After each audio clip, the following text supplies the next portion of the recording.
باللہ من الشیطان الرجیم بسم اللہ الرحمن الرحیم۔ آج ہمارے بحث کا موضوع ہے قوموں کی تعمیر کے لیے ہنر ضروری ہے یا تعلیم ضروری ہے؟ میری رائے میں قوموں کی تعمیر صرف علم ہی سے ممکن ہے، کیونکہ تعلیم ہی انسان کو شعور، سمجھ اور صحیح راستہ دکھاتی ہے۔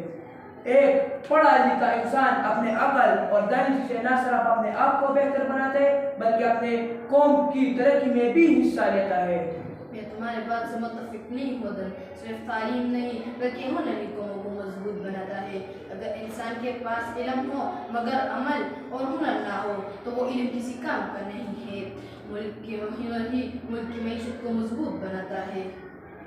لیکن عثمان، ہنر بھی تو علم کے بغیر مکمل نہیں۔ اگر علم ہے تو ہنر حاصل کرنا ضروری ہے۔ اگر کسی کے پاس علم نہ ہو تو وہ ہنر کا صحیح استعمال نہیں کر سکتا، کیونکہ علم ہی ہمیں بتاتی ہے کہ ہنر کا کب، کہاں اور کیسے استعمال کیا جائے۔ عدن، آپ نے درست بولا، مگر تاریخ گواہ ہے کہ ایسے لوگ بھی کامیاب ہوئے ہیں جن کے پاس کوئی رسمی علم نہیں تھی، مگر ہنر کے زور پر وہ ملک کے لیے ایک مثال بن گئے۔ جیسے کسان، کاریگر اور انجینئر، سب نے اپنے ہنر کے ذریعے ملک کی خدمت کی ہے۔ میں مانتا ہوں کہ ہنر ضروری ہے، مگر تعلیم کے بغیر ہنر اندھیرے کی تلوار کی مانند ہے۔ آج کی جدید دنیا میں تعلیمی افراد بھی ہنر کی نئی ایجادات کر رہے ہیں۔ ہنر ہی تعلیم کو عملی شکل دیتا ہے۔ اگر لوگ صرف تعلیم حاصل کرے اور کوئی عملی کام نہیں کرے تو ملک ترقی نہیں کر سکتی۔ ہمیں اسکولوں اور کالجوں کے ساتھ ساتھ ہنر سکھانے والے ادارے بھی بنانے چاہیے۔ بالکل، مگر یہ تبھی ممکن ہو جب قوم تعلیم یافتہ ہو۔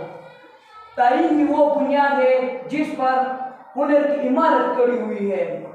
عدن، اور میں کہتا ہوں کہ ہنر وہ ستون ہے جو اس عمارت کو سہارا دیتا ہے۔ تعلیم اور ہنر دونوں ضروری ہے، مگر میری نظر میں ہنر ملک کے لیے زیادہ ضروری ہے۔ میری رائے میں تعلیم کے بغیر ہنر اندھا ہے اور لہذا قوم کی ترقی کا پہلی سیڑھی تعلیم ہے۔